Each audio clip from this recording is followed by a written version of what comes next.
আমার একটা ছোট্ট ভাই ছিল। সে ক্লাস ষষ্ঠ শ্রেণীতে পড়ে। সে আমাকে প্রায় বলতো, আপু, আমি তোমাকে বিয়ে করতে চাই। তার মুখের সব কথা শুনে আমি বলেছিলাম, এ হয় না। তারপর একদিন রাতে হোটেলে নিয়ে যা করেছিলাম তা যদি জানতে চান তাহলে গল্পটি মনোযোগ দিয়ে শুনুন। হ্যালো বন্ধুরা, কেমন আছো তোমরা সবাই? আমি তোমাদের সবার প্রিয় ফাহিমা আপু তোমাদের জন্য নিয়ে এলাম একটা নতুন গল্প। গল্পটি শোনা মাত্রই আশা করি তোমাদের দাঁড়িয়ে যাবে এবং তোমরা সবাই হাতের কাজ করতে হেডফোন নিয়ে বসে যাও। প্রতিদিন নিয়মিত গল্প পাওয়ার জন্য আমার চ্যানেলটি সাবস্ক্রাইব করে নোটিফিকেশন বেলটি অল করে রাখুন। তো গল্পটি শুরু করা যাক। আমার নাম সুমাইয়া। বাবা মায়ের আদুরে একমাত্র মেয়ে আমি। আমার পরিবারের 2 ভাই 1 বোন।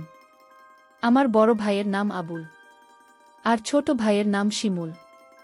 আমি কলেজে 2nd ইয়ারে পড়ি। আমার বয়স 20 বছর। আমার লাইফ আর 10টা মেয়ের মতো স্বাভাবিক না। অনেকেই বাজে মন্তব্য করতে পারেন। কিভাবে বিচার করবেন সেটা আপনাদের ইচ্ছা। আমি কলেজের 1st ইয়ারে পড়ি। আমার ছোট ভাই শিমুল মাত্র ক্লাস 6ষ্ঠ শ্রেণীতে পড়ে। শিমুলকে আমি ছোটবেলা থেকে অনেক স্নেহ করতাম। শিমুলকে আমি বোকা ভাবতাম, কারণ ও সবসময় বোকা হয়ে থাকত। আমরা 2 জন একই রুমে থাকি। শিমুল ভূতের গল্প পছন্দ করে। শিমুল যখন ছোট ছিল তখন আমি ওকে ভূতের গল্প পড়ে শোনাতাম। শিমুল ভূত এবং ভূতের গল্প ভয় পায়।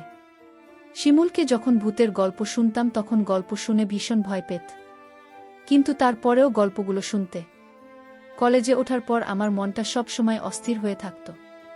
কলেজের ছেলেগুলো সবসময় আমার পিছনে লেগে থাকত। আমি কাউকে পাত্তা দিতাম না, কারণ আগে মনে করতাম আমার পরিবারের সবাই খুব সম্মানিত। আমার উচিত আমার পরিবারের সম্মানটা ধরে রাখা। একদিন শিমুল কোনো এক ভূতের ছবি দেখে মোবাইলে মুভি দেখেও ভীষণ ভয় পায়। এতটা ভয় পায় যে নিজের বিছানায় একা ঘুমাতে ভয় পাচ্ছিল। শিমুল আমার কাছে এসে রিকোয়েস্ট করে যাতে আমি ওর সাথে গিয়ে ঘুমাই। আমি প্রথমে ওকে নিয়ে খুব হাসাহাসি করি, কিন্তু আমি দেখি ও সত্যিই ভয় পেয়েছে। কিছুতেই একা ঘুমাতে যাবে না। কিছু উপায় না পেয়ে আমি ওর সাথে শুতে গেলাম। আমার উদ্দেশ্য ছিল এই যে শিমুল ঘুমিয়ে পড়লে আমি নিজের বিছানায় ফিরে আসে। অনেকক্ষণ হয়ে গেলে আমি ভাবলাম শিমুল ঘুমিয়ে পড়েছে। নিঃশব্দে ওর বিছানা ছেড়ে নিজের বিছানায় চলে এলাম। কিছুক্ষণ পর শিমুর ঘুম থেকে উঠে বসে।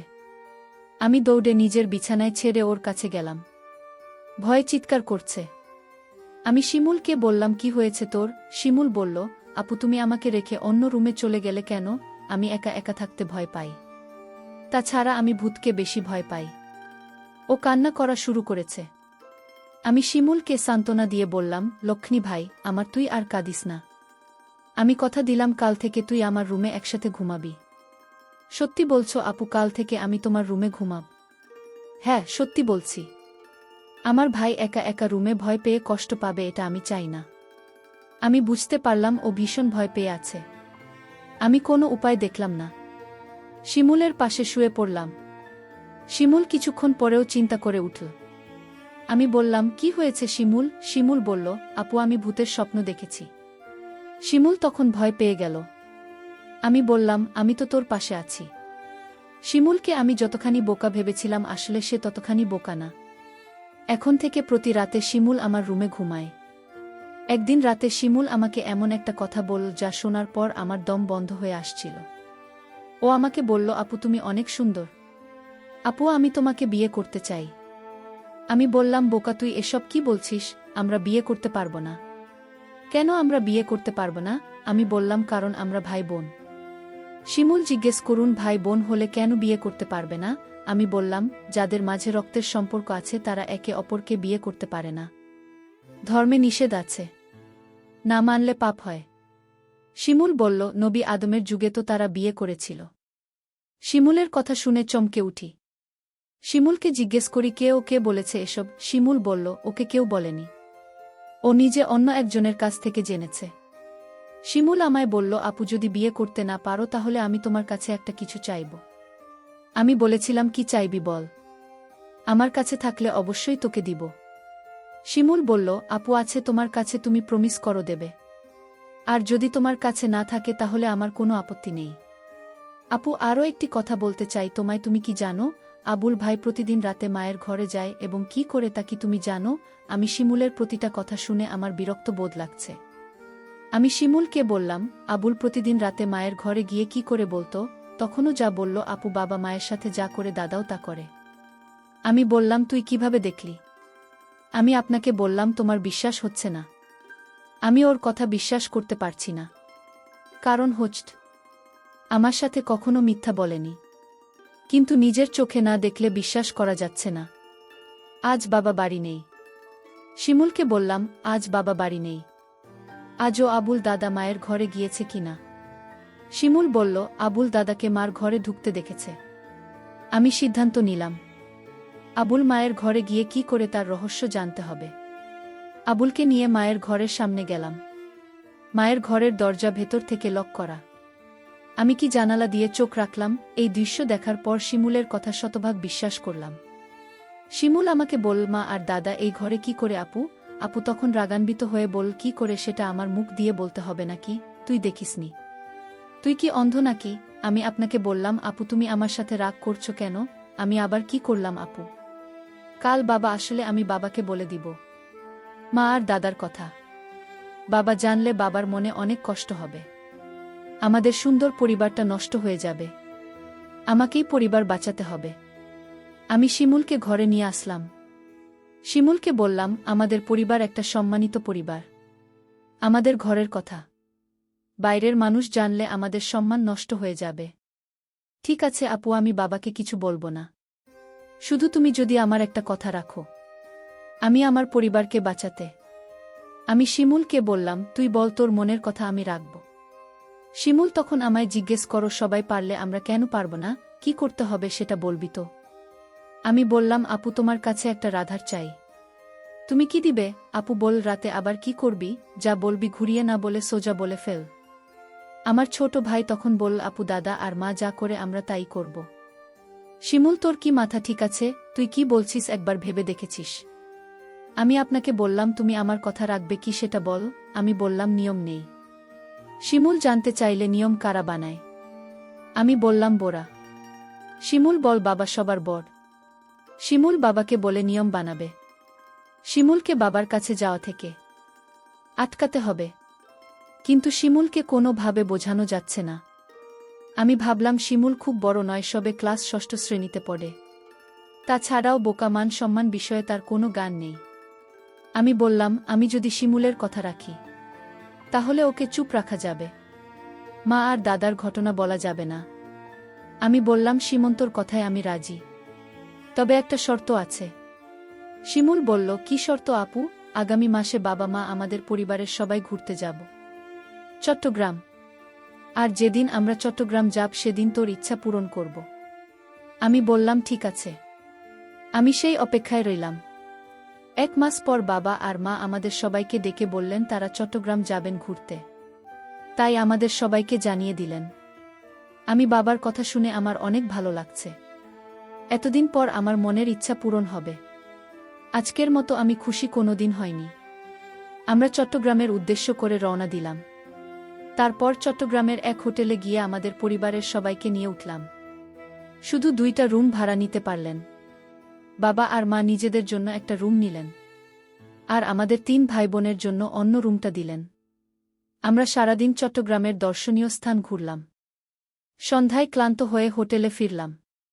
ফ্রেশ হয়ে খাওয়া দাওয়া সেরে যে যার রুমে চলে গেলাম ঘুমানোর জন্য। রুমে 2টা ডাবল বেড ছিল। একটাতে আমি শুধু, আমার অন্যটাতে শিমুল আর আবুল দাদা। আমরা সবাই ক্লান্ত ছিলাম, তাই বিছানায় শুতে চোখে ঘুম চলে এলো। আবুল দাদা ঘুমিয়ে গেছে, আমার ঘুম ধরেছে। এমন সময়ে শিমুল আমার কাছে চলে এল। আমি কোথায় শুভ, আমার তো আবার ভূতের ভয় লাগে। আমি বললাম, তাহলে আমার পাশে এসে ঘুমাতে। বাইরে বৃষ্টি হচ্ছিল। পরিবেশটা ঠান্ডা ঠান্ডা ছিল। আমি আর শিমুল এক বেডে শুয়ে পড়লাম।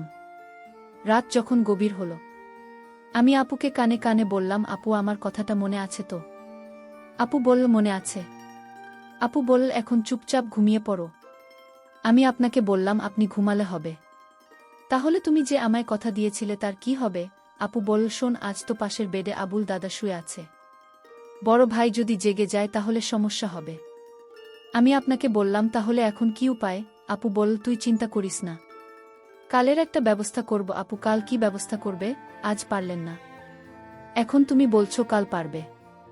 আমি তোরে কথা দিলাম তুই একদম ঠান্ডা মাথায় ঘুমা, দেখি আমি সকালে কি করি। তারপর সকাল হলো। আমার একটা রেস্টুরেন্টে গিয়ে সবাই খাবার খেতে বসলাম। খাওয়া দাওয়া সেরে আমি মাকে ডাক দিয়ে বললাম, মা, আজ এক রুমে আবুল দাদাকে নিয়ে থাকতে পারব না। আপু মাকে বুঝিয়ে বল, মা, কাল রাতে আবুল দাদা এমনভাবে নাক ডাকা শুরু করেছিল, আমরা সারা রাত ঘুমাতে পারিনি। আমার আর শিমুলের জন্য আলাদা একটা রুমের ব্যবস্থা করে দাও। আবুল দাদা বলল, আমি মিথ্যা কথা, আমি কখনো নাক ডেকে ঘুমাইনি।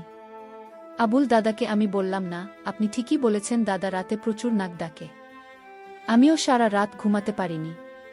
আমার খুব ভয় করে, তার চেয়ে বরং আমাদের অন্য একটা রুমের ব্যবস্থা করে দাও। বাবা বলল, ঠিক আছে, তারা যখন এত করে বলছে তাহলে তাদের জন্য আলাদা একটা রুমের ব্যবস্থা করে দিলে ভালো হয়। আমি বাবার কাছে গিয়ে বললাম, অনেক অনেক ধন্যবাদ বাবা।